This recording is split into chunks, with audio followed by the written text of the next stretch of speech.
Welcome to Just an Average Fantasy Football Podcast.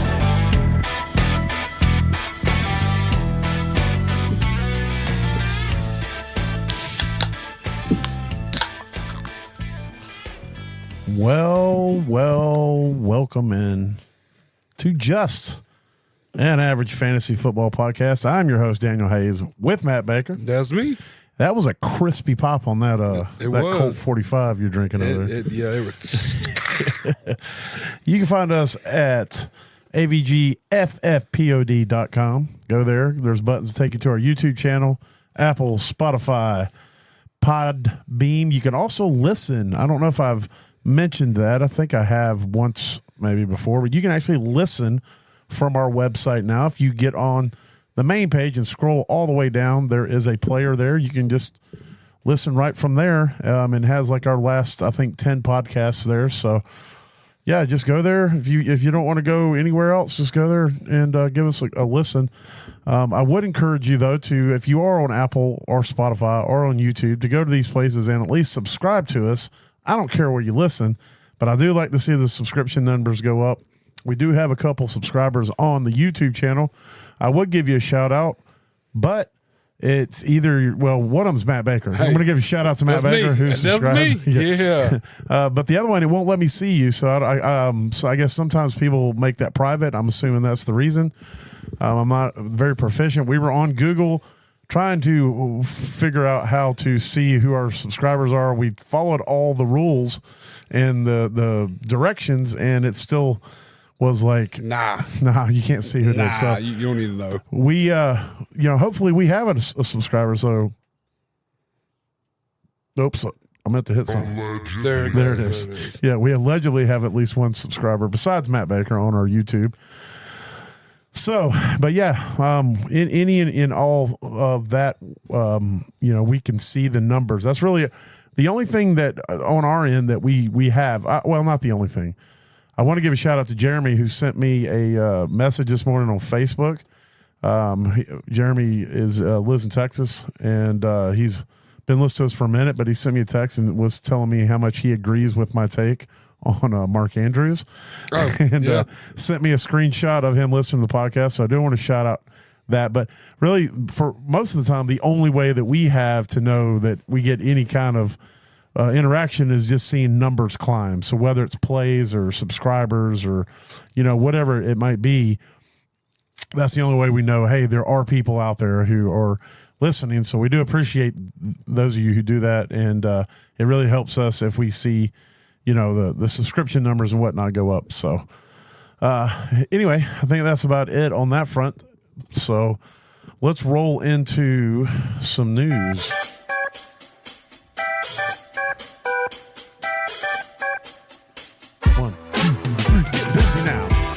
All right. I always say this. We really, I make a note. I'm going to make a note right here. Look for news sound. News. I'm going to write it in big letters. Look, I put it right here. Sound. News sounder right here. Oh, you see how good I am over here. I can damn sure note it. Don't mean I'm definitely remember didn't it. spell that right. But anyway, so real quick, a few people limited. There's probably more than this, but these are the ones that popped up when I was going through all the news.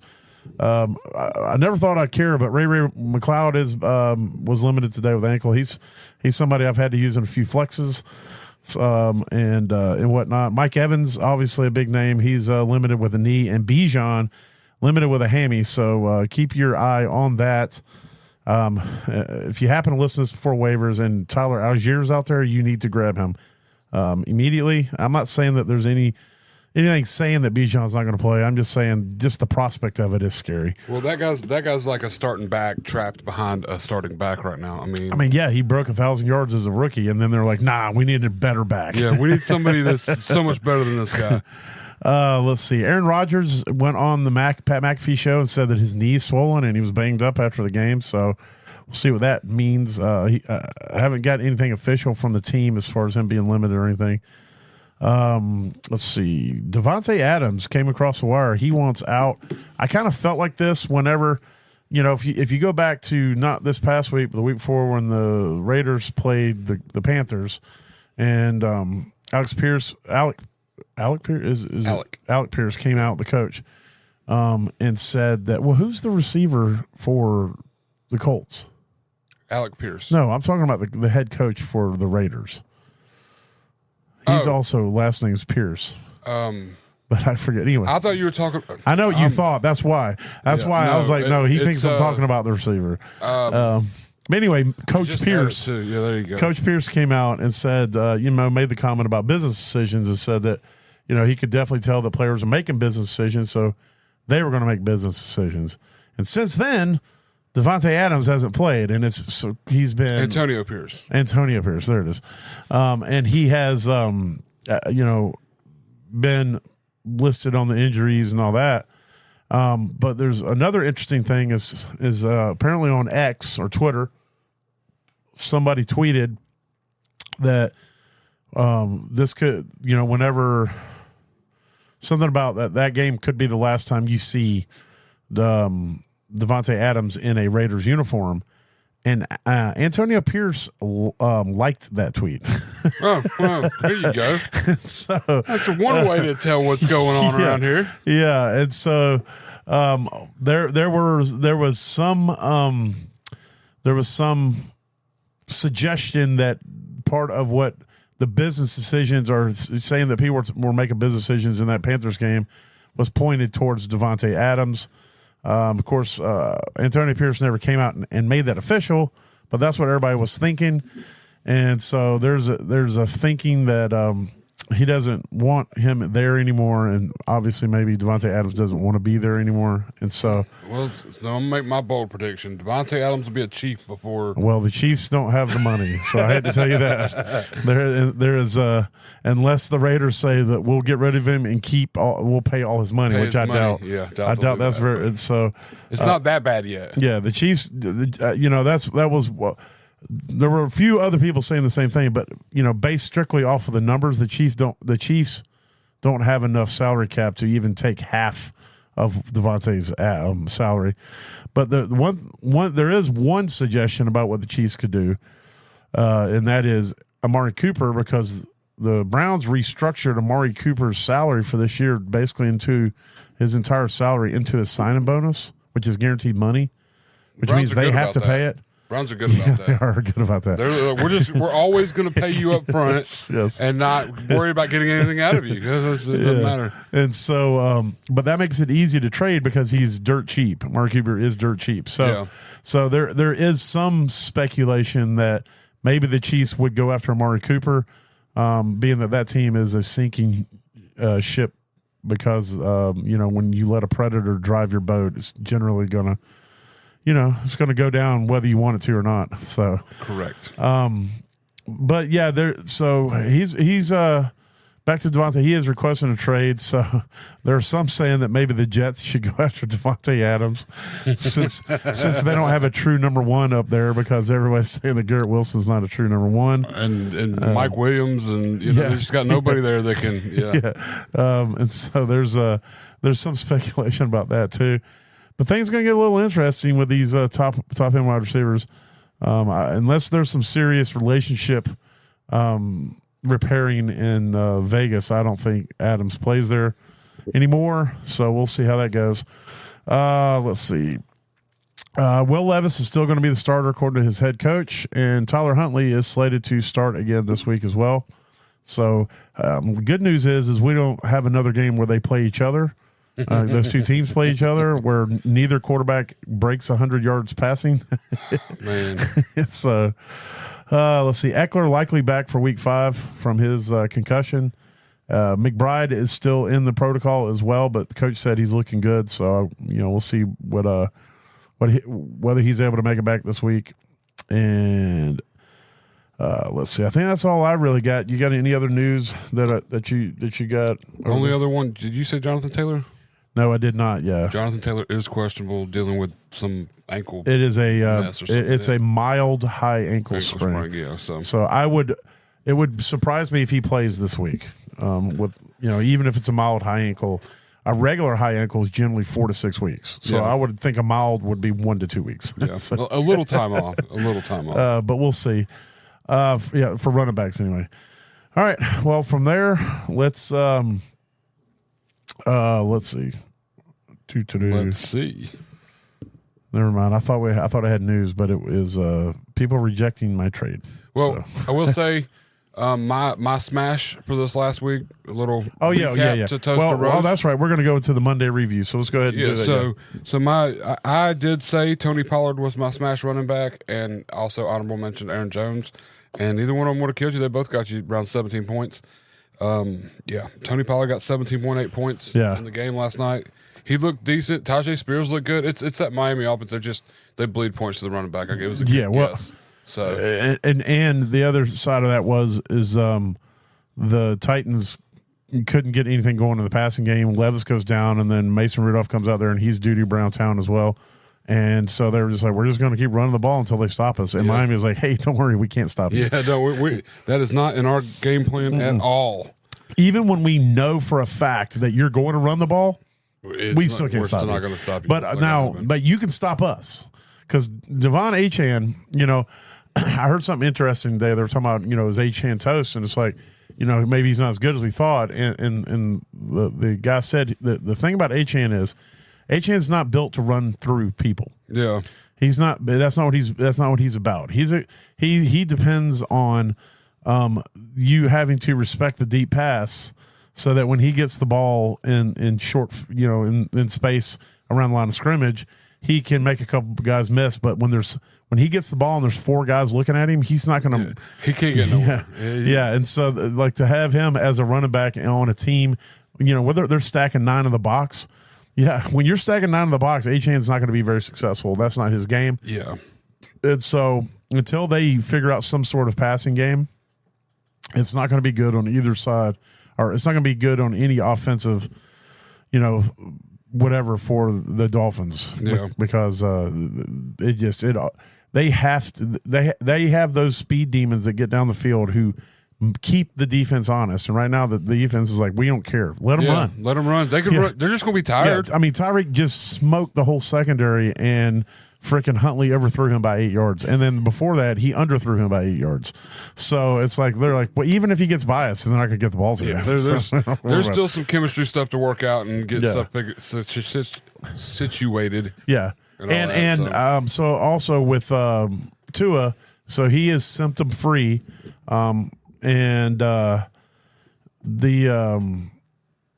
they're saying that week 6 will probably be the earliest that we could even. I think they have a bye actually week 6, so week 7 would be the earliest, so we could expect to see him.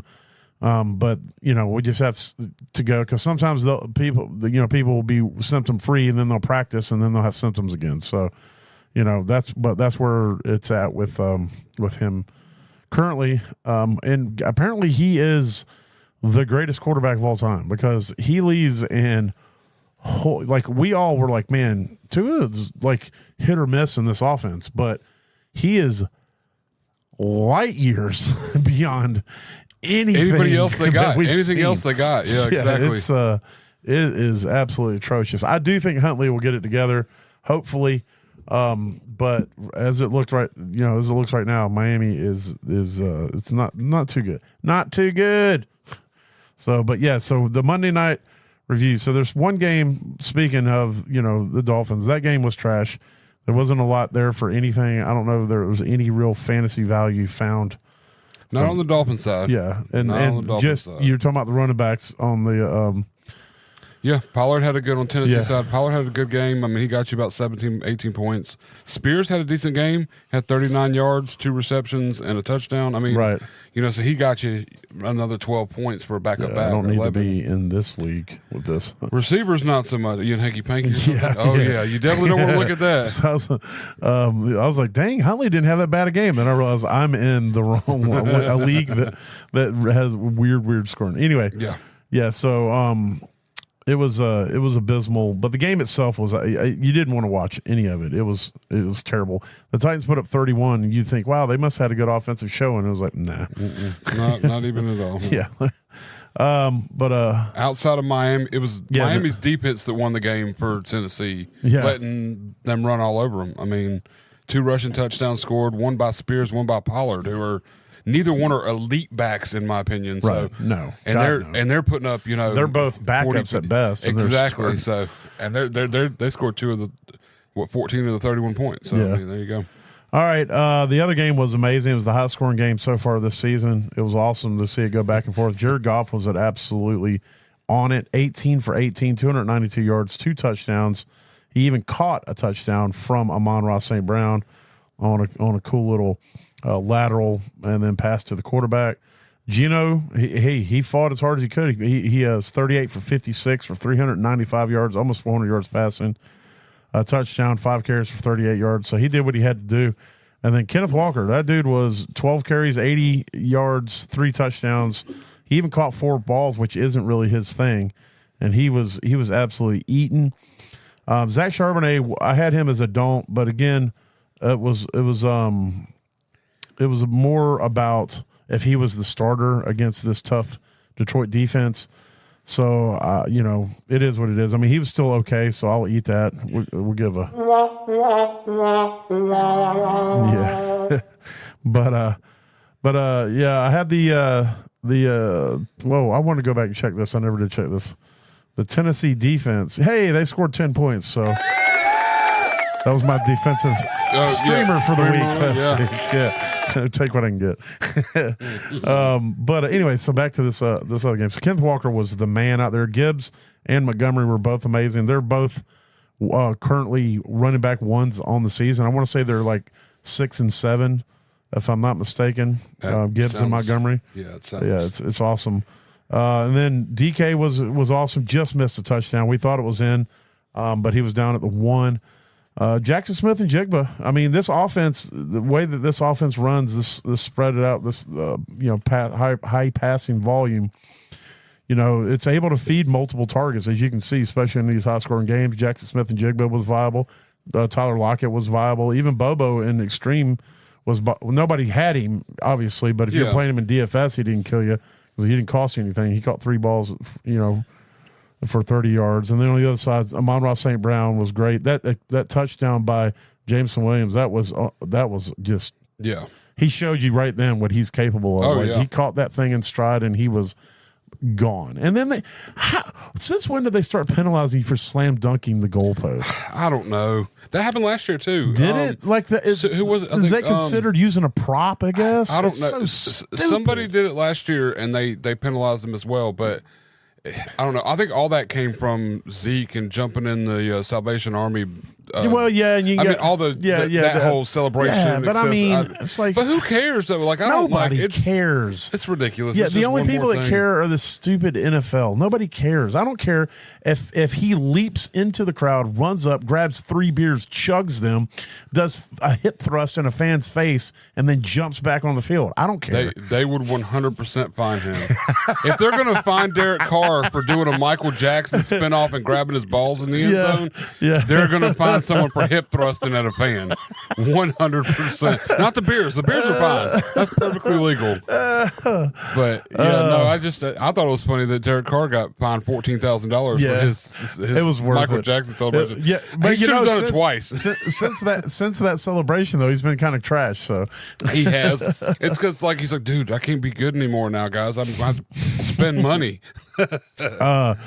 But yeah, Jameson Williams was great. He only caught 2 balls, but for 80 yards and a tud. And then Tim Patrick got in the mix even. He caught 2 for 52. So, what was it? Timberland Patrickson? Oh, Timberland Patrickson. A.J. Barner is interesting to me. He's still not somebody I'm going to rush out and get. If you're in Dynasty, he's somebody you need to grab up. He's a rookie tight end for Seattle. Last week he was 3 for 3 for 13 yards. This week he was 2 for 2 for 27, but he also caught a touchdown. Mm-hmm. And in the tight end landscape, these young guys starting to break out a little bit. Him, and we're going to talk about another one here in a little while. Especially if you see him early. You're seeing them young now. You know there's somewhat potential there. So even if it's not something that ends up coming to fruition this year, this could be a starting tight end next year. You know what I mean? Because it's all about trending, and so his snap percentages have gone up, but now are virtually the same, I should say. But now he's starting to be more included in the offense. And then Noah Fant, his snap percentages started high, and then the last 2 weeks they've gone down. which means that this guy's earning more playing time out there. So, and you don't want to get in on him when everybody else knows about it. Yeah, exactly. Plus he's got almost as many fantasy points this year as Mark Andrews does. I have almost as many fantasy points this year as Mark Andrews does. Here's a little tidbit for you. I heard on another podcast, the Fantasy Footballers. I'll give them credit. Jared Goff has as many fantasy points, receiving fantasy points in a he has more receiving fantasy points in a standard scoring league than Mark Andrews does. Total for the season. And he's caught one pass for 7 yards and a touchdown. And so well, that's what 6, 7 or 6.5. So that's 6.7. 6.7 overall. Yeah, would be in a standard league because you don't get anything for the catch. Yeah, and Mark Andrews has how many in a standard league? He would have. I think he's got one game where he's caught passes. I think it was 2, game 1 and game 2. Yes. Yeah, but I mean, it's not a lot. I know that much, but it's just interesting to see what Yeah, Mark Andrews is, as I labeled him in a couple of my leagues, deep fried ass meat. So, but yeah, Laporta was, in this tight end economy, Laporta was very good. 6.5 points in a standard. Yeah, with non-PPR. Yeah, 6.7. 6.7 for Goff. For Goff, yeah, just as a receiver. Owned him, man. That's still crazy though. Yeah, it's to think about that concept. Yeah. So Laporta was 4 for 4 for 53. So which is crazy for somebody. So you look at it from this standpoint. Goff only completed 18 passes. He was able to keep Amon-Ra St. Brown viable, Jameson Williams viable, and Laporta viable, and Tim Patrick in a full PPR, and bring him up. And if you were desperate, you actually had to play him for some weird reason. So yeah, I mean that's good to see. That's good to see that he got his what is it, mojo back a little bit. Yeah. So moving forward, off that last week, yeah, definitely. Yeah. Well, I mean, he hasn't even for the season as a whole. He had 13 fantasy points, 8 fantasy points, 18. I mean, he was okay last week against Arizona.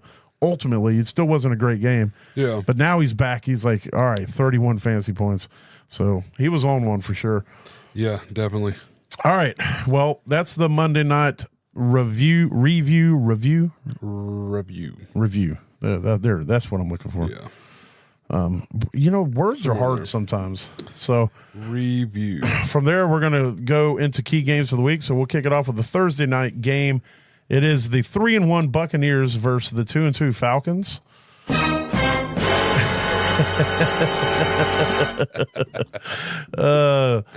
Baker Mayfield, Kirk Cousins. I'm willing to throw either one of them out there in this game. I'm not scared if I have to. Baker has been, he's been the dude, except for he's been balling every week. Again, it's switched back to hanky panky. Ooh, yeah. I was like, he that's scored big balling. 52 points in a week. When did that happen? Yeah. I'm sorry. Yeah. Now we're back. So all but 1 week thus far, Baker has been pretty decent for your team. He was real good last week. And of course, Kink is slowly working himself back into football shape. But so he hasn't been great. But against Tampa in a rivalry game, I think it's going to be a good game. If Bijan's not out there, it's going to be even crazier in the passing side. But here's where things get a little dicey on the Tampa Bay side of the ball. You got Rachaad White and you got Bucky Irvin. And Rachaad White, he was. I think did he get hurt last game and leave for a little while? Okay, yeah, he missed a little bit of game time, but not much. I mean, but he was doing okay. He actually was averaging 4.9 yards a carry last game. It's crazy, right? Yeah, it's insane. But Bucky Irvin, he's been pretty steady on his playing time and whatever, but he's averaging over 6 yards a carry. He is far more dynamic than Rachaad White. So I think barring an injury, I don't think he's going to completely push Rachaad out. But I would be willing to play both these guys. Yeah. You're not expecting any of them to be a week winning performance, but yeah, no, these are going to be just like your basic flex play, Yeah. like middle of the tier, middle of the road. You're obviously playing Bijan. Algier is a decent flex play if you have to as well. Last week he was 8 for 60, caught a couple passes. But if Bijan's not out there, then Algier is an absolute smash as well. Chris Godwin just keeps doing work. Yeah. Dude just keeps doing work. He is a target machine. He's at 8-8-9-9. That means he's going to this week's going to be 10-10. That's why 10-10, yeah. It's got to keep going that route. Especially if Evans, misses any time, like or comes in with hobbling a little bit. I don't know that he misses time, but it may be one of those where it's like a target. He draws coverage away a little bit. No, he was wide receiver 8, wide receiver 6, and then he went to 21 to 33. But he's hit double digits every week, and so you're pretty happy with that. And if he gets a touchdown, then he has wide receiver 1 potential for the week. Mike Evans, obviously you're playing him if he's out there and he's ready to go. Oh yeah. I'm not really looking at playing anybody else. McMillan and Palmer were both limited, or actually I think they were DMPs. So Sterling Shepard back out there catching balls. Yeah. Just like I don't know, I was just listening to the game and they're like Sterling Shepard 26-yard catch. I'm like, who? Yeah, what? He had 5 targets, caught 3 of them for 51 yards. So it's like all of a sudden he's back on the scene. McMillan and Palmer are both dealing with injuries, so Sterling was getting some time out there. Yeah, and it could be. We'll talk about Baker's bottoms. Okay, but possibly with the injuries they're dealing with and stuff. Yeah, it's possible this guy can come back in and show up a little bit this week. Drake London, we're still waiting. He's been the last 3 weeks. He's been decent, but he hasn't really plateaued. He hasn't got to that plateau we're hoping, that wide receiver 1 alpha dog place that we want him to be. Yeah, but I feel like they're working towards that. I think they're getting that chemistry down.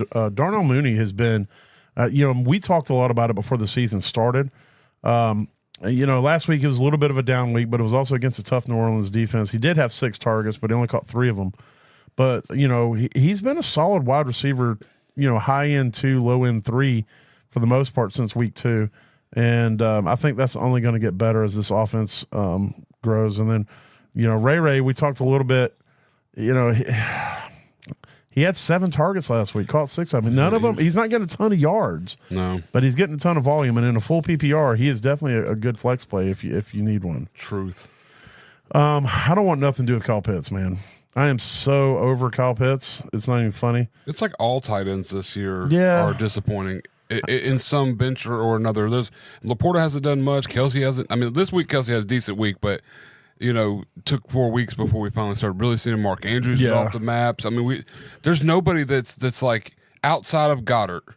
There's not a tight end out there that's just doing work every week for you this year. If you got to pick one, you playing Pitts or Cade Otton this week? Cade Otton. Yeah. I like where they're moving with him. They're finally really he had a decent week last week. I want to say he had 6 catches. It's 2 weeks in a row. He's hit double digits. So, and I mean, and it's just going to be.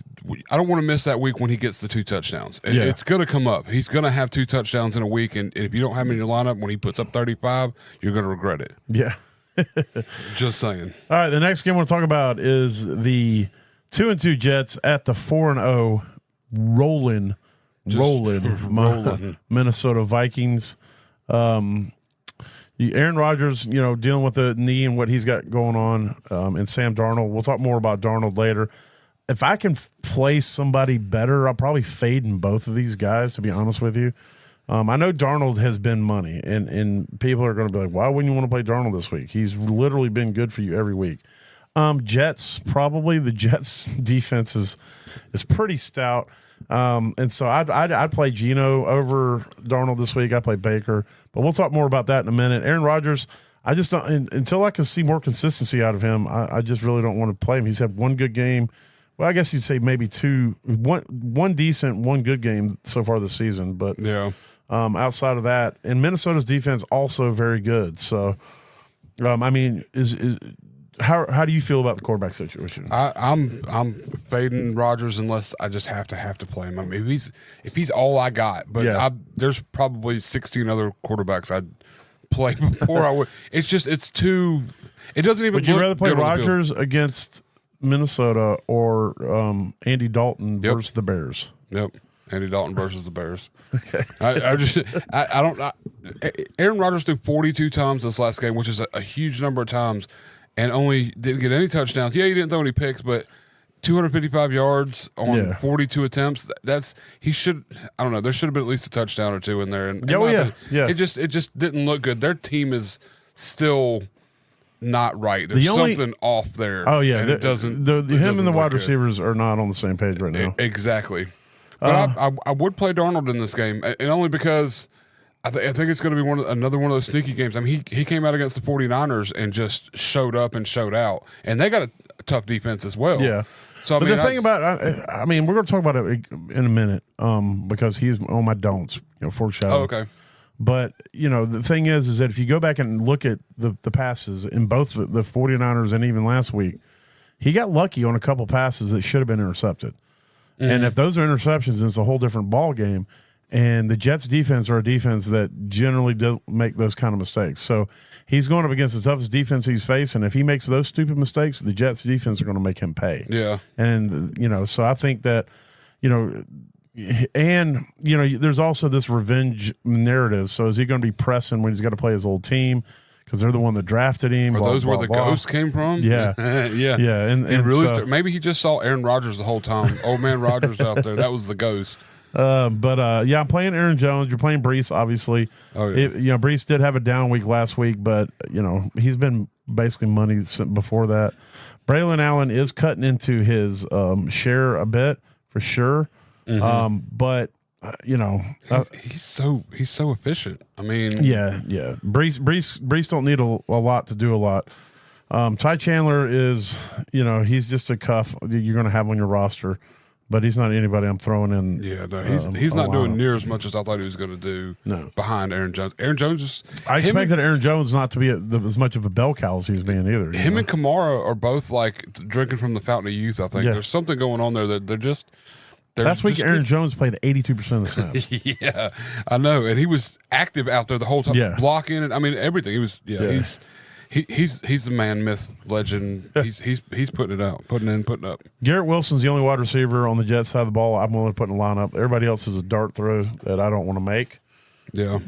I'm playing Jefferson. I'm playing Addison. Addison came back last week, got a tud, showed that he was missed in this offense, and then obviously Jetta is. He got two, didn't he? No, he only got one. No, he got one rushing, one passing. Okay. Okay. I knew he got two touchdowns because I've got him in 2 leagues on the bench, so. I was worried about him coming back and didn't know how it was going to play out. The leagues that I had him, I was so desperate for wide receiver that he played. So I played Olave over him, and I played Drake London over him in the 2 leagues. Yeah. So it wasn't if I had those options, I was just like, Will wait a week and see what happens. Coming back in off the injury and all, but he did. He came right in and put it to it. I will play Conklin. The last two weeks, he's had 6 targets and 8 targets. He's playing over 90% of the snaps. He's running all the routes. The way that Cade Otton was the leading route runner last season, well, that's what Tyler Conklin is this season. He leads all tight ends in routes run. He's going to be out there. He's going to have opportunities. So I'm definitely looking at playing Conklin. He's been low-key somebody I've been trying to get off waivers just because if they can't get it clicking with the wide receivers, then – we're about to have Conklin turn into that Robert Tonyan freaking run. Yeah. That 6 touchdowns in 4 weeks? Yeah, or something crazy like that. I'm not playing any tight ends on the Minnesota side. So even though I think Oliver caught a touchdown last week, if you play any of these tight ends, you better get a touchdown. and it's a strict guess. You're going to be the only one playing them. So So that's that. All right, the next game on the list, let's talk about the 3-1 Bills at the 3-1 Texans. Bills looked bad last week after looking so good. I'm not really looking at, I know it was against Baltimore. Baltimore had their number that day. I'm not gonna try to determine that the Bills aren't as good as we thought they were based off of one good game against a good defense and a team that was rolling on the ground. One thing that they do need to do as a team is stop the run. Von Miller did get suspended for violating the league's conduct policy. There's some guesses that it was from a domestic issue that he was accused of last year. That maybe that something's come out of that. But the league hasn't released anything official yet. But that is going to affect their defense a little bit. I mean, I don't know how much he's really been doing, and he's not really much on the run side anyway. He's more just pass rushing. Yeah. But their team really needs to get it together when it comes to stopping the run. They definitely need to fix something there because it's pretty bad. But I'm playing both quarterbacks. Obviously, Josh Allen, you got him. You're playing him. There's no sense in even having that conversation. C.J. Stroud, he was struggling a little bit. And then last week he put it on it, but it was against a team that you generally gets, Jacksonville gets stuff put on them. So, but yeah, I'm still throwing him out there. He the one thing that C.J. Stroud does that you love is he gets the ball downfield. Oh yeah. Always gets the ball downfield. James Cook, absolutely. Joe Mixon, if he's out there, yes. If he's not playing, I'm not playing. I don't. Unless Dameon Pierce is healthy, I might take a shot at Dameon Pierce. But Cam Akers looks like garbage. He can. does. And Ogunbowale was actually more productive, but it was more in the passing game and not in the rushing side. Yeah. Well, they're leaning towards. They're more optimistic that Pierce is going to be ready to go than Mixon. From what I was reading before we started and everything, they're leaning more on the Pierce side of him being. But there's a good shot both of them will be healthy. So who knows? Yeah. But yeah, if they're either one of those guys, I'm playing if they're the starter. But outside of that, I'm fading the running back, even on that soft Bills run defense. Cam Akers averaged 4 yards a carry this last week against Jacksonville. I mean, but on 13 attempts, he had 53 yards. I mean, it's not great, but when you compute them numbers against a weak, shitty Buffalo, that may turn into 80 yards. On I just 13 saw carries. his fantasy numbers and thought it was worse, so I didn't really look at his stats till he didn't get a touchdown. He didn't get anything flashy. Nothing in the passing game. So, I mean, I'd take a shot on him if Mixon and Dameon Pierce are both out. I'd still take a shot on him just because against that Buffalo, we saw the first touch of the game for Derrick Henry was 87-yard touchdown. Yeah, that's true. And I'm not saying Cam is Derrick Henry, but I'm saying that Buffalo is Buffalo. Yeah, they're soft. So, I mean, it could they easily. They got a soft belly. Yeah. So it could be a 40-yard touchdown run for Akers right off. You get your nut right off the first pass or first play, I meant. Yeah, I'm playing Shakir. I'm playing Coleman. I'm not playing any other wide receivers in that offense. Shakir's been solid. I mean, you're not going to get week winning upside from him, but you're going to get solid play from him. Yeah. And Keon Coleman is slowly being worked more and more into that offense. They took some shots with him last week, and I think that just as it goes, he's going to become more dominant. Your head came up. I thought you was about to say something. No, I was just trying to read your mind to see where we're going, leading it, see where we're going next. But Nico Collins, absolutely. Dude is an animal. He is currently in full PPR, the wide receiver 2 on the season. And he dropped. Yeah. He's been 1 all the way up to this last week. Well, Neighbors was 1. Well, I mean, like last week was kind of a down week for Nico. But up until like week 3, I want to say Nico was the number 1 receiver in PPR. Right. But Neighbors had a slow week 1, which is what upset it. So they're kind of balancing out right now. Yeah. Stephon Diggs is the wide receiver 9 currently in full PPR. So he's been solid. You're not getting a ton of yards. You're getting all the targets though. Mm-hmm. And then Tank Dell is a dice roll, but if you got him, you're going to play him. I mean, he's getting enough targets to be viable. You just got to hope that they become better targets. And he's just been hurt too, and I think that's kind of messed with his chemistry with the the new having Diggs out there and all that stuff. So you're playing Dalton Kincaid. There's no question about that.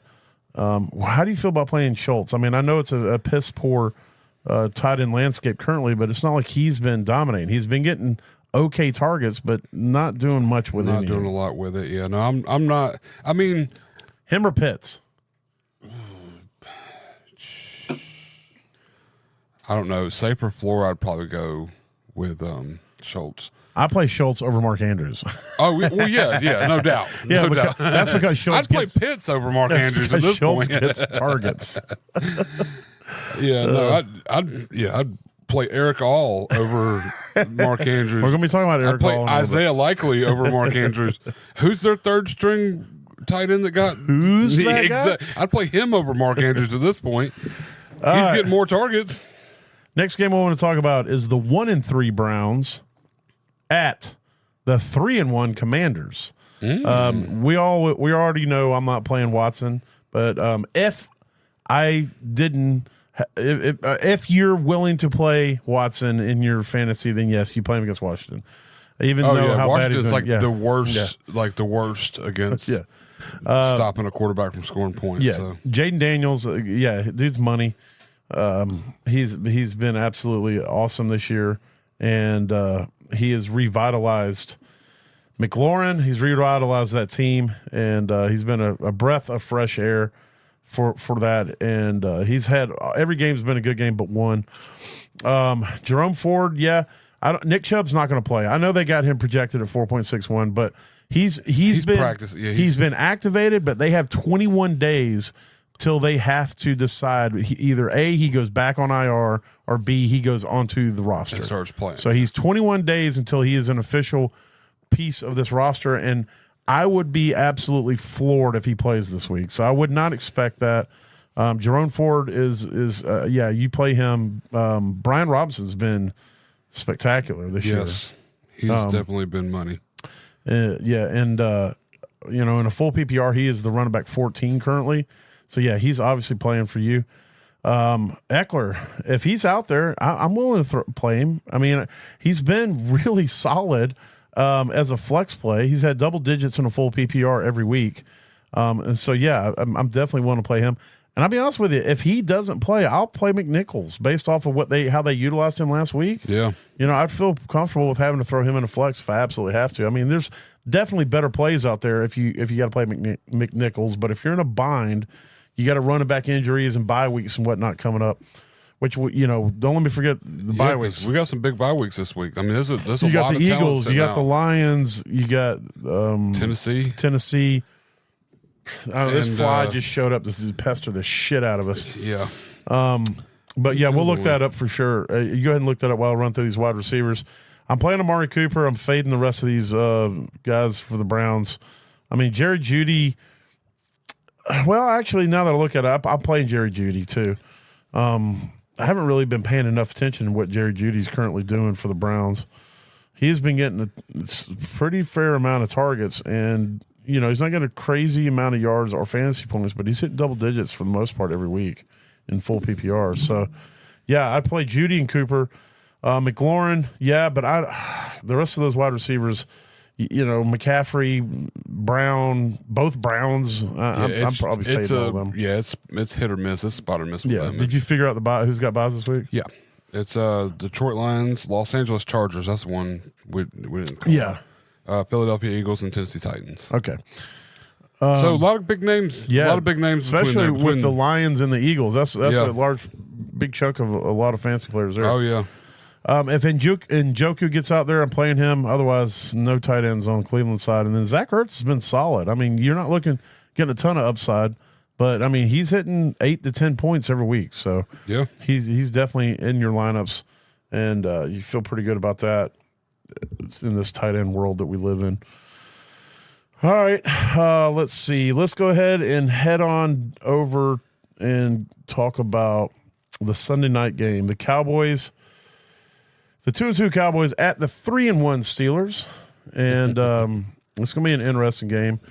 The Steelers have been very tough on defense against quarterbacks, but you're still playing Dak, so it is what it is. Yes, Justin Fields is getting it going, and I think they're going to need him to step up in this game and throw the ball like they did last game, because I don't think the Steelers are obviously not going to run away with this, and if the Cowboys can get some stuff going. This fly is absolutely annoying the piss out of me. Yes. Then Fields is going to have to get it going. So, I'm willing to play them. The running backs, oh, Lord. Running backs on both sides. Both sides. It's absolutely abysmal. Rico Dowdle's your best option to play Cowboys. He's averaging over 4 yards a carry pretty much for the season. But the snap percentages are basically – never mind. They're not even. Zeke has gone down under 20% the last 2 weeks, so he is being faded out. And this Hunter Lupke guy he was over 50% last week. Now he's not doing anything with his 50%. Don't get me wrong. He's blocking a lot. Yeah, though. he's playing fullback mostly. Yeah, he was out there blocking a lot, and what's it, pistol formation? Yeah. Where he's lined up back. Yeah, and so, but yeah, Dowdle's the only one on the Cowboys side I'm willing to put in the lineup, and then Najee. I don't know. Like Warren might be back this week. Who knows? But Najee, yeah, you're playing Najee against this Cowboys defense. If Warren's back and he's practicing in full by the end of the week, then I'm playing him. Cordero, I haven't heard anything on his status either, so need to monitor that. Whoever the second back is, if it's one of those two, I would also be willing to play them against the Cowboys if I have to. But I'm not expecting I mean, I guess with Najee, I'm expecting a little bit because a little foreshadowing. He might be my smash of the week, but Yeah. I'm still not like I did it. I had to go over the list like 4 times, and then you were like, "Why don't you go with Najee?" And I'm like, "I don't really want to go with Najee," but he's got a really good matchup, so I'm gonna hope in a prayer. and I mean in this game too, like he could be the Najee like of last year. We could see him get 24, 25 touches this game if they don't have Warren or if they're just or if they're nursing both him back. limited. Yeah, If they're both limited out there with Cordero, I mean, and honestly, Najee's one of them. I feel like the more work you give him, especially against a soft defense, he's going to end up working them down. He's going to have that breakaway at the end of the game for a touchdown or something crazy like that. He's going to get you a 14-point play on one touch, but it's going to be late in the game. You're going to be like, God, Najee's done nothing. This week was what he called I'm going to say it was like a 36-yard pass early in the fourth quarter, just out of nowhere. It was just like, boom, he caught it right at the line and then freaking took it for 36 yards. He's just one of those. He needs more and more and more and more and more and more and more and more and more and more and more to be productive fantasy wise. So you actually like, oh shit! yeah. Now there you. He's somebody who needs to hammer down a defense for sure. He does, yeah. But yeah, sorry. That's No, you're the only fine. reason I say that. The stupid Google. Google. Yeah, I'm trying to Google to get some statistics that I should have already had, but we're just average. What kind of statistics you want? I can make some shit up. I get it. Statistically, all statistics are made up. Yeah. Statistically, 9 out of 10 people believe what I say. But yeah, you're playing. So you're playing the Cowboys. Never mind. I was trying to figure out who's been running the slot for the Cowboys. I think Tolbert's been running out of the slot. The reason I'm trying to figure that out is because the Steelers are terrible against slot receivers. They're one of the worst teams against them, and so if you can figure out who's running the slot for the Cowboys, they're probably going to have a really good game. CeeDee Lamb does run some out of the slot, but you're playing him regardless. Cooks is playing 80% of the snaps, but he's just not doing anything. Jalen Tolbert is not playing 80% of the snaps, but he's getting targets when he's out there. I mean, he's up around 80%, so I guess, whatever. But you got Jalen Brooks and you got Turbin, who don't play a ton of percentage, but they have breakaway speed, upside type stuff. So, but those are more DFS plays, I would say. And then on the other side, yeah, I'm playing Pickens, but I'm fading everybody else. Calvin Austin's been utilized a little bit more. His percentages have gone up a little bit. 2 weeks ago, he had 5 targets. Last week, he only had 1, but he caught it. So, that's all still speculative. So Pickens is the only wide receiver on that side you're even looking at. And then you're playing both tight ends, Ferguson and Freiermuth. Freiermuth has been pretty solid this year. Last week, he was great. He had 5 catches for 57 yards, and he got a tud. If they start targeting him in the red zone, it's going to be real nice because that's his superpower. And then, you're playing Ferguson. Ferguson's always out there if he's healthy, and he's going to get targeted. This site says Brandon Cooks has played more snaps out of the slot this year than any other wide receiver. Okay, so if Brandon Cooks runs the slot, then then this might be a Brandon Cooks week. It might end up being something. If you're looking for a sneaky play, then Brandon Cooks might be your sneaky play. I think they kind of play a lot of them. They use everybody kind of all over the place, but they said that he's played the slot more than any other receiver this year. Okay, if that helps, like on the Cowboys or in the NFL? On the Cowboys. Okay. Sorry, excuse me. Yeah, on the Cowboys. Like I said, they've got 3 different receivers that they played. Tolbert's played out of the slot, and CeeDee Lamb's played out of the slot. But Cooks has played more snaps out of the slot than any other receiver. So this could be a sneaky week for Cooks then, because like I said, the Steelers really don't play well against the slot. They shut down the outside guys pretty good, but anyway. So, all right. Well, there's that. Let's hit the Monday night game. Ooh, do we have to? Yeah, it is the 2-2 Saints at the 4-0 Chiefs. And the 2-0 Chiefs. Oh, yeah, 4-0 Chiefs. Sorry, I'm. You got Derek Carr. I'm not playing him against the Chiefs, so no, thank you. Especially based off the way he's played the last couple weeks. This is going to be a good I mean, I week guess for he him. had an okay week last week, fantasy wise. Yeah, no, it didn't look great. Yeah, you don't want to watch there, it. Yeah. But he might not have Taysom Hill coming in there robbing his touchdowns from him this week. With Taysom Hill dealing with his injury, he might not even play this week. So there could be the option of Derek Carr having to do all the work. If you're looking for a quarterback to finish the week as like the quarterback 14 or 15, then play Patrick Mahomes because that's all he does now. That's where he's at. That's his comfort zone. Yeah. That's where he's at. He's not going to. Oh, I know why his points look good. God, it keeps flipping back to You're back in hanky. It doesn't look. Yes. I was like, what the hell is he talking about? No, he only scored 9 points last week. I'm sorry. Yeah, but just to get for anybody who cares. Last week in a regular full PPR don't matter, but in a regular 6-point scoring touchdown league, he scored 8.06 points. Yes. In Baker's fucked up league of hanky panky. Oh, dude put up 30 points. Yeah, didn't he? 24.56 points. There it is, right there. Yeah, and so I forgot. It switched back on me, and I forgot. And I'm looking. I'm like, oh hell, he put up. I thought he had a bad week. He put up 24 fantasy points. What did he do the week before that? What did he do week 1? Yeah. Or week 2? Excuse me. In a regular league, he put up 36 points. Yeah, his QB3 on the week. Yeah. So I'm in hanky panky. Probably was 75 or some crazy shit. Well, I'll give you another example. In hanky panky, Mahomes has put up over 30 points every week, and he is currently in that league the quarterback 15 on the season. So that should tell you everything you need to know. Does that help? Yeah. Yeah. Week 1, he put Derek Carr put up 45, and in week 2 he put up 48 in your league. Yeah. See, so let me go back to where the reality. Yeah. Where Patrick Mahomes to reality. Yeah, has only broke 20 fantasy points one time this week, and he is still the quarterback 15. So I guess maybe that 15 is his rank and, whatever. It's just where it still evens out a little bit. It just looks better in hanky panky. But yeah, so Mahomes he's no longer a league winning quarterback. And especially without Rice now, I do want to temper it. Well, we'll talk about it in a second. So yeah, you're playing Kamara. Jamal Williams. I mean, no, I don't. No. Yeah. Kareem Hunt. All right, here's where things get interesting. So if Kareem Hunt is the dude, I think moving forward, I think the Steele experiment is over. Yeah, that was a quick shiny little penny for a minute, and then now it's gone. Yeah, so everybody's like, oh, the undrafted story, but the thing about it is that he has an alligator, a pet alligator. Yeah, he's a weird. But the other thing is that dude, he has no explosive upside. He's not taking one to the house. He's going to run up the middle for 4 yards and get tackled. Yeah. Run up the middle for 3 yards and get tackled. And he might push a defender back a couple times. It looked like oh, God, wow, he looks like a wrecking ball. But then even if he does run through someone, that's it. Yeah. I noticed like when he did run, it looked nasty when he hit him, but he still didn't go through them and continue, if that makes sense. No, he's like, if he breaks an 8-yard run, that's like the high you're getting. You're like, oh wow, he broke an 8-yard run. It's because the O-line got him 6 yards. Yeah.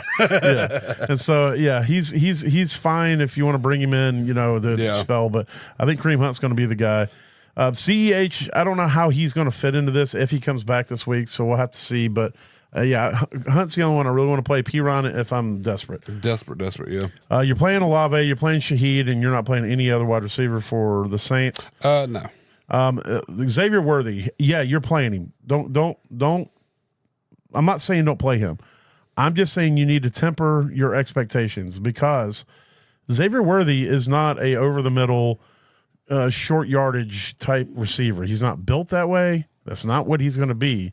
So his role is not going to change in this offense. Yeah. Now he might get more targets downfield, but he's not going to turn into Rashee Rice. Oh, yeah, no. No, Travis Kelce is about to turn into Rashee Rice. Exactly. And so Kelce takes a big step forward with Rice out. Yeah. So I think Watson kind of takes a little bit of a step up. Oh, too. yeah, for sure. Because Watson is also that guy.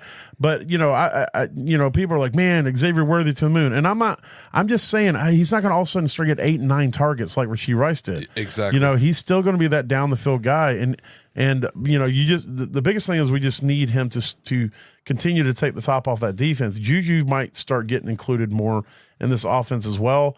But outside of that, it's Travis Kelce and Xavier Worthy are the only two pass catchers I'm putting in a lineup until things start working. One thing we can guarantee is it's not going to be Sky Moore. Yeah, no. I don't think that Kansas City knows they still have Sky Moore on the lineup. It's not even no. All right, the tight end situation with the Saints. Foster Moreau, they were like, oh, maybe we'll try this guy. And then they realized that he's not very good at catching the football. And so they started using Juwan Johnson, who was coming off of a preseason surgery for, a foot injury of some sort. And he's just now getting back up to speed. So I think Juwan Johnson's finally working his way back into being the main tight end for this group. I would be willing to play him if I'm desperate. You look for touchdown upside. Well, this is a good matchup because I want to say Kansas City's pretty soft against the tight They end. are very soft against tight ends. So, he's only projected in a full point for getting like 4 points. But, Juwan Johnson could be a sneaky play for the week. If this turns into any kind of a shootout in any way, like if the Saints do kind of step up and turn back into what they were week 1 and 2, yeah, I think it's going to be on the shoulders of Juwan. Like it's going to have to be part of that because Kansas City is really soft against the tight end, and also you got Olave and Shaheed, and there's no other target that's really emerging over anybody else. So right. if Juwan can get into the role, this would be a really good week for him. So I think here's the thing. I think Juwan Johnson's going to play so well that next week he's going to be – everybody's going to be like, we need to get this guy off waivers. He's going to be like the top tight end pick up off of waivers and everything. I mean, he's only owned in 5% of the leagues. Yeah. And honestly, he was this close to being on the Baker's bottoms for the matchup and for anybody who happen. cares, he was holding his hand up about a quarter inch apart. Yeah, it just his fingers up a quarter inch apart. I'm not very good at not being seen. But he was really close. He was very close, like super close, like this close where my fingers was almost touching from being on Baker's bottoms because he's barely owned. But I went with a safer play, I think, this week, but yeah. All right. Well, from there, let's roll into Baker's bottoms. Unless they happen to be power bottoms. What's a power bottom? A power bottom is a bottom that is capable of receiving an enormous amount of power. Actually, Mac, you got it backwards. You see, a power bottom's actually generating all the power by doing most of the work. Does the power have to do with the size or the strength of the bottom? Now, Dennis, I've heard that speed has something to do with it. Speed has everything to do with it. You see, the speed of the bottom informs the top how much pressure he's supposed to apply. Speed's the name of the game. Right, buddy? The more I listen to this, the more I really agree with my segment here. Oh God! All right, I do love it. I love digging deep and finding people that a lot of people might not be looking at or even thinking of. You do love digging deep. And well, sometimes you love digging average. That's true. I do. I dig as average as I can deeply. But this week, I'm looking at for running back. I'm looking at Tyrone Tracy this week. Okay, I like it. A little bit of usage, it's not really increasing. His time's not really increasing, but we're seeing Devin Singletary slowly become a little more, a little less efficient. And I think they're going to want to. Yeah, they're seeing what they got out of Neighbors. They're seeing, they're really using that, and that's opening up the run. They game. need explosive plays, and I think they're going to start. And Devin Singletary is the opposite of explosive. He's like sizzling, or not sizzling, fizzling. Yeah, he's a fizzler play. He's New York Giants. What's Steele's first name? Is it Cameron? Carson Steele. He's New York Giants Carson Steele, but better. Okay. But I see him becoming slightly less efficient with each carry as it progresses, and I think they're going to start. It's got to happen sometime, and I haven't put them on Baker's bottoms yet, even though I've wanted to. But this is a good matchup. I didn't write down who they were playing, but I feel like it's a good matchup for them to kind of see what they're going to have in the guy. The Giants are playing. They're at the Seahawks, which so it's also a good matchup. So they're playing the Seahawks. So I mean, I just think this would be a good chance to have a piece of that. And it not as good, but I think he's going to have a pretty good week this week for a backup running back. Seattle's definitely the one you want to play against. The only thing, the only counter argument I'd throw is just snap percentages aren't really increasing. They're not going up. That's what I'm saying. But if you look at Singletary's numbers on his carries last week he averaged under 2 yards a carry. They're slowly and that was becoming, against Dallas. That's what I'm saying. Yeah. He's becoming less efficient. So I think they're going to want to try to see what they have in him a little more. Yeah. Snap percentage is I think it's going to go up this week. Even Before if it's that, on the though, 30. he was averaging over 4 yards a carry. So we'll have to see. But yeah, Yeah. If the one thing is, like I said, and I think what you're also saying is Singletary's not going to break one. Yeah, yeah. Tyron Tracy could break one. He could come out there. Yeah, he could be that guy who gives a little spiced, little zest in the step. If they put him out there for 35% of the snaps even, and he gets like 4 more touches, it can easily be a great game for a Baker's bottom, for somebody you're not looking at. So. Yeah. And then I was all over the place with my wide receivers. I went Ray McLeod, and then I realized it was an injury, and he might not play, and I didn't want to leave anybody with that, hesitation. And then I went, you know what, I'm going to go Sterling Shepard.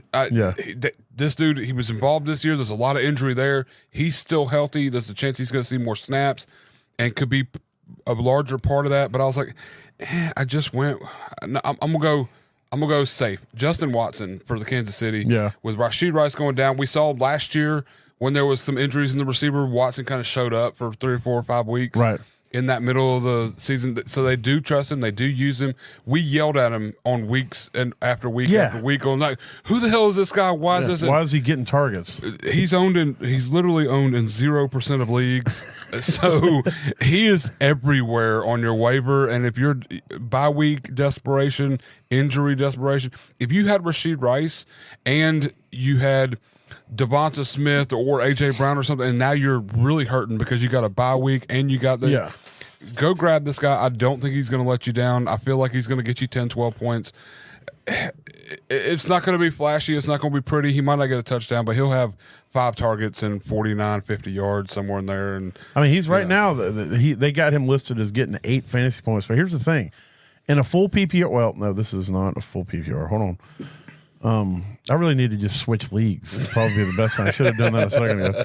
All right, so in a full PPR, full point PPR, he has almost got you 5 every single week, and that was with Rashid Rice being out there. Exactly. So now without him being out there, and last week, do you remember how soon was it that Rice went down? The second snap of the game. It was super early. And so he hadn't played over 52% of the snaps until last week. Watson played 69. Nice. It definitely increased drastically. So. Right. So give him a week being part of the game plan. And I think I like that call. So, like I said, he's only owned in 0% of leagues. So, go get him. He's definitely on your definitely waivers. out there and available.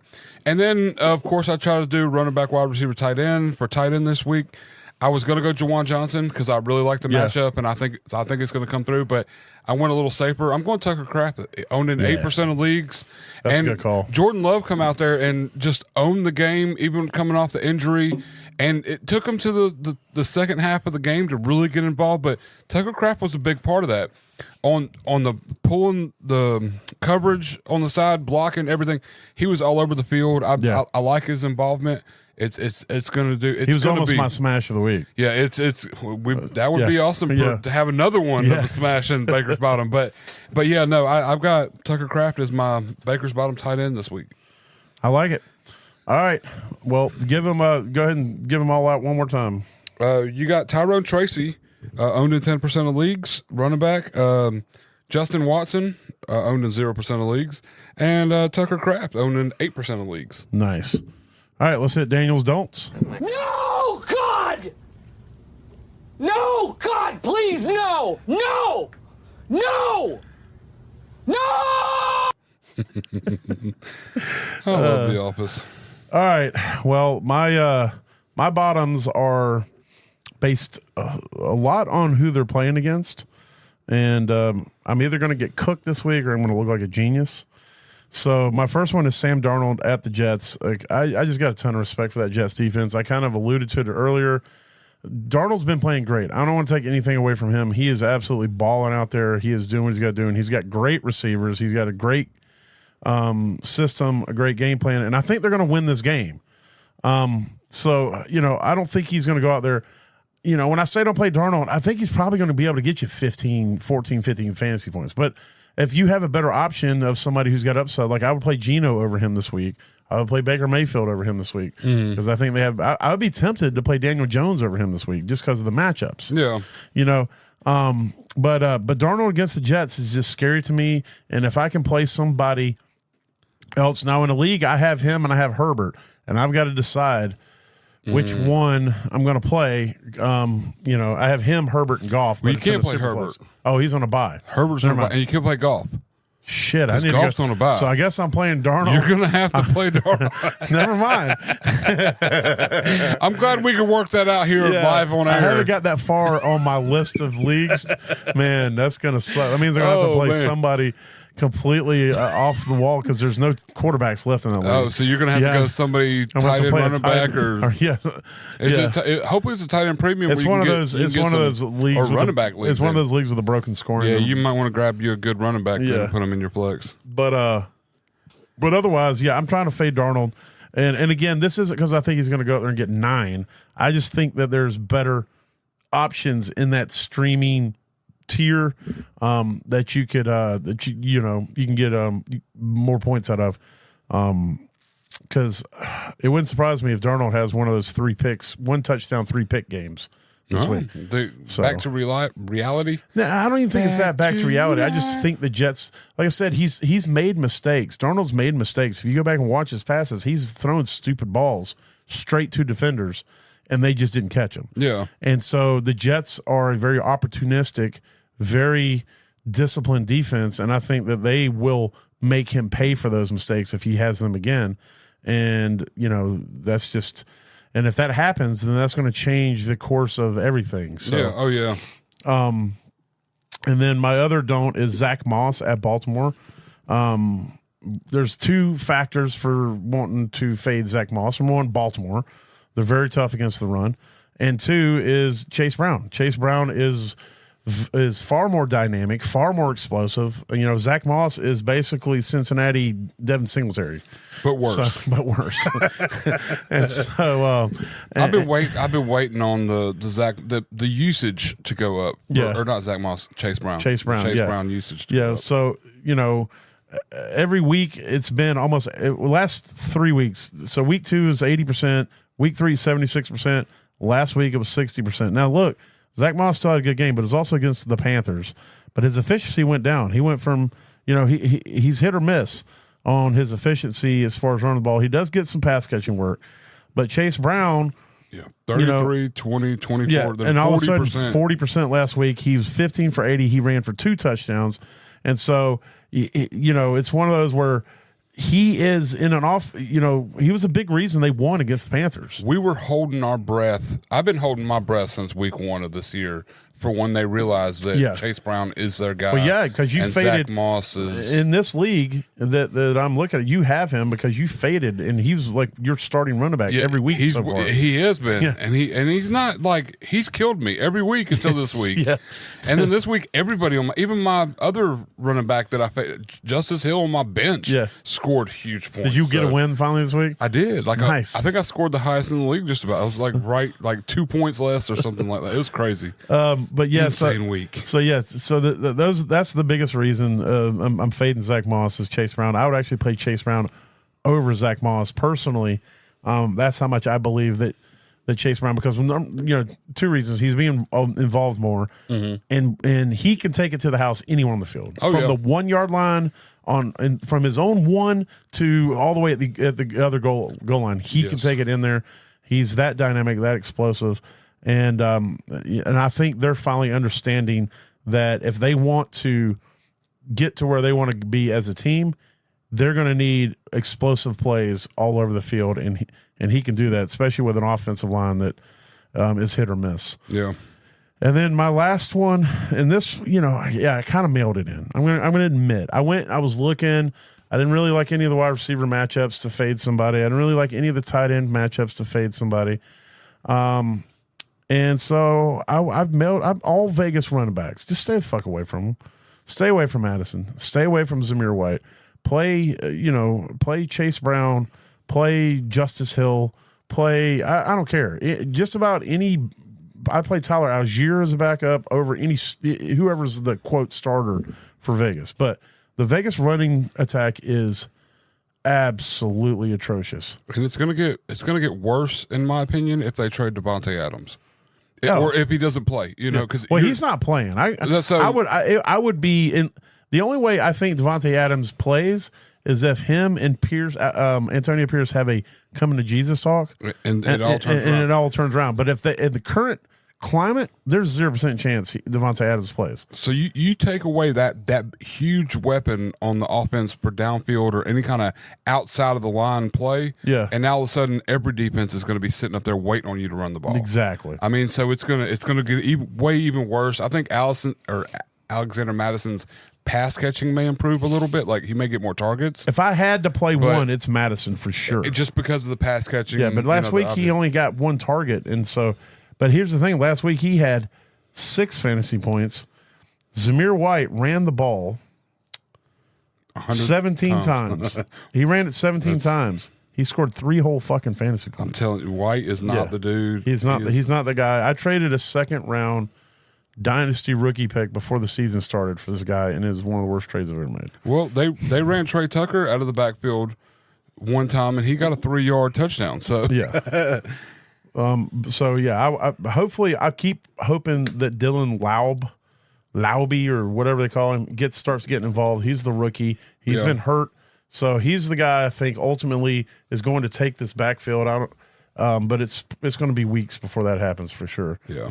So Sam Darnold versus the Jets, Zach Moss versus the Baltimore, and all Vegas running backs at Denver are my don'ts. Smart. Love all right, that. hit that kaboom button so we can do these smashes of the week. I forgot there was a kaboom button. Kaboom. All right, I'll kick it off. The biggest reason that I picked this quarterback as my smash of the week is because we both really want to pick this quarterback as our smash of the week, even though it's not guaranteed he's going to play. But I'll just go ahead and give the stipulation that even if Richardson plays, I'll stick with whoever plays quarterback for Indianapolis is my smash of the week playing against Jacksonville. Love it. Now, I do think Flacco will be better than Richardson, but I think both of them will play well. And so Joe Flacco at Jacksonville, he's just a professional quarterback. He knows how to get the ball to his receivers. He knows how to check it down. He knows how to read his hot routes. He can stand in the pocket. He can throw the ball. He will make dumb mistakes. Don't get me wrong. But Jacksonville's defense, absolutely garbage can. The worst. You can get over on Jacksonville. Yes. You can make dumb mistakes and still look you can literally walk out there and hand it to the defender and he'll drop it. Yeah, it'll just instinctively just fall to the ground. And so, I'm playing Flacco against Jacksonville. And again, if it's Richardson, we'll play him as well. I think they'll both eat whoever starts. So well, I wanted to go Flacco, but I wasn't positive if I needed to be like, hey, because I don't think Anthony Richardson is going to do as well as a smash against them, but Flacco will definitely be a smash if that makes sense. Right. I think Richardson's going to be okay. But I don't think it's going to be a smash. If Richardson doesn't have his mobility, it's going to be bad because he's going to need that to smash. In order to smash. Right. So, and that's what worries me is a hip injury. So, if Flacco starts, I'd smash he's money all in the day. bank. But that's why I kind of shifted a little back, and I'm going Jordan Love. Who I actually picked, but you got the smashes. So the way it works is whoever gets their smashes done first, the other one can't use them. You got to move on. And we both want to smash Jordan Love this week. We both want to smash Flacco. Yeah. It's kind of cool. But it's that happy medium for us for this week. We really like the matchup. I love what Jordan Love did last week. I don't love what he did at the beginning of the game. It was a but slow the way start. He fought back. Yeah. It was a slow start to the game. He kind of has a career that. If you think back to last season, we even talked about it on air at the beginning of the season. How Jordan Love would go into halftime, have negative fantasy points, and he'd finish a game with 25. You know who that reminds me of? Cam Newton. Drew Brees, too. Yeah. Drew Brees would literally, you'd go into halftime with 0 points or negative 1 point, and at the end of the game, finish with 26 fantasy points.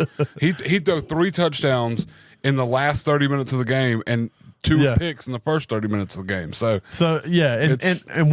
and then there came a point where he's doing everything and he's being fine. Jordan Love is, but he coming back. He's a little rusty, but yes, Yeah. I love Jordan Love. I like it. The second half of the game was phenomenal. and it's in- at the Rams. Yeah, and they're playing the Rams. The Rams are soft, and they're a team that's just abysmal right now. Like they're floundering, except for Kyron Williams. He's Kyron Williams is the guy on the boat who's just trying to plug all the holes with all his fingers and toes. Exactly. And they just keep popping. He's More like, hole- yep. Except while he's doing that, there's like 4 people, like Stafford and all the receivers and tight ends and coaching staff are all just sitting there with their arms crossed, watching Kyron Williams try to keep the boat from sinking. watch it from sinking from the sidelines. Just over there going, okay. It's going down, but he's trying. He's trying. Yeah, the defense is asleep in the galleys. Exactly. Or in the berthing. So. And then, so for running back, I went with a guy who's been injured the last couple of weeks, and I feel like he's going to come back this week. And if he doesn't, I got like a pivot. I want to smash Joe Mixon. A pivot. I do. I have a pivot. Pivot. But I like Joe Mixon this week.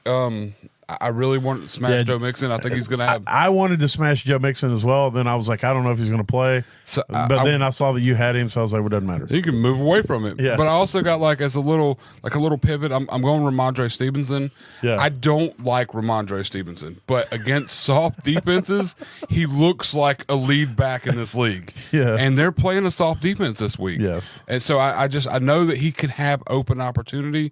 But I mean, when they played against the Jets, he got -3 yards on 61 carries. Yeah. It was really close to that. Yes. I think he scored like half a point. It was garbage can on. And he was out there 80% of the snaps. It was absolutely terrible. So I just feel like going against a soft defense, it's going to be one of those bounce back. Everybody's going to be like, "Oh, this is why I drafted Ramondre." Blah, blah, blah, blah, blah, blah, blah. And this will be after this week. This will be the week I would be like, "This is why I'm going to trade Ramondre." Exactly. So I think he's going to have a big week, and you got to get a piece of it. If you got him, you're going to play him anyways. But it's going to be a good week. I feel for you. Yeah, against the Jets, he had 0.3. He had 6 rushes for 23 yards. Yeah, and no catches. That was it. And I think he had a 30-yard run in that game. All right, my halfback smash is also somebody that I picked this guy to finish top 5 as a running back this year, and if he's going to do that, he's really got to get his shit together. Yes, this will be the week. I need it to be the week. I honestly don't think that's still going to happen. I have reeled that in. That was one of my hot takes. It wasn't. Let me clarify. We had a hot take episode. That was a hot take. Yeah. My Zay Flowers isn't looking very good either. Yeah, so yeah, a bold prediction. So it wasn't like I wouldn't have bet that. But anyway, so yeah, Najee against Dallas. Dallas is Charmin soft against the run. They did stand up a little bit to it last week, or this past week, but ultimately I think that. This is what Pittsburgh wants to do. They want to run the ball. They're very good at it, and I think Dallas is going to let them do that. Micah Parsons is also dealing with an injury. I'm not sure he's going to be back. He missed this past week, didn't he? Or he got hurt. This past week. So there's a chance that he misses this week, and so. Yeah, we both picked running backs we don't really feel good about, but it's about the matchup. It is. It's definitely about the matchup. Now, if we really were just picking about the matchup, we both would have picked DeAndre Swift because he's got the best matchup of the week. But I don't like D Swift. Oh. You'll never have me. I will never tell any of y'all listening to play DeAndre Swift. If he was your starting back, I would be like, hey, look, I did recommend Tyrone Tracy this week in Baker's Bottoms if you want a little more security. Look, Swift had a good week this week, but I just don't. He had a great. That's like almost a career week for him this last week. No, he had a game last season with Pittsburgh where he rushed for like 225 yards or something. Well, not with the Eagles. Or the Eagles. I'm sorry. Well, that's why I said almost. It was a really good game. If you took what you really know about D Swift, that was a career game. Oh, absolutely. It was a career game. And so so but so I went with Najee, and then my wide receiver smash is Amari Cooper playing against Washington. I like that. I just Washington's soft, and they're going to score points. Their offense is good. They're going to score points against Cleveland, and Cleveland's going to have to score. And as bad as Watson has been at quarterback, and as bad as that offensive line has been, they still are targeting Amari Cooper. And against this soft defense, I think he's going to eat this week. It's going to help his trade status. So when he does get traded to the Chiefs, it'll be coming off a really good game against Washington. They can try to get a little bit more out of him. I like that a lot. So who's your wide receiver smash? My wide receiver smash this week is Jamar Chase. We got swaggy Joe Bizzle kind of working his way back into it. We know in the beginning of the season. I forgot about that swaggy J Bizzle. he kind of getting it figured out. I mean, him and Chase were kind of on it this last week. Freaking swaggy Ellen DeGeneres. That's what it is. Swaggy. Oh man, I'll figure something up. But I think this is going to be another. It's going to be a Jamar Chase. Like it's going to be a highlight reel week for him. Yeah. It's going to be a big week, and I forget who they were playing. Let's see who. Who is it? Who'd you say? They're playing the Ravens. Oh yeah, Jamar Chase. They're playing the Ravens. And, I mean, we do know that the Ravens can give up a little bit to the pass and everything. And, and the way Burrow's kind of getting things going again, the Ravens are actually a pass funnel right now because they're shutting the run down so much that people having to pass. Have to throw the ball. Yeah. So I think it's going to be a big week for Jamar Chase, and he's going to put you some big Which leads to my tight end. Well, go ahead and give your tight end smash. I'm sorry. My tight end smash, I'm praying he comes back.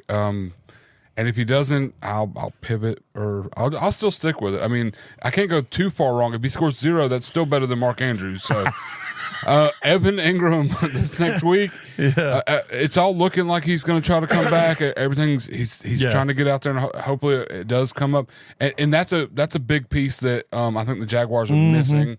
Is Evan Ingram. It's a big piece that I'm missing as well on a few fantasy teams. So. So I think this is going to be something where it's like, I've been out, but here's what I bring to this team. And they got a kind of a soft matchup as well, I think, for tight ends. And they're playing the Colts.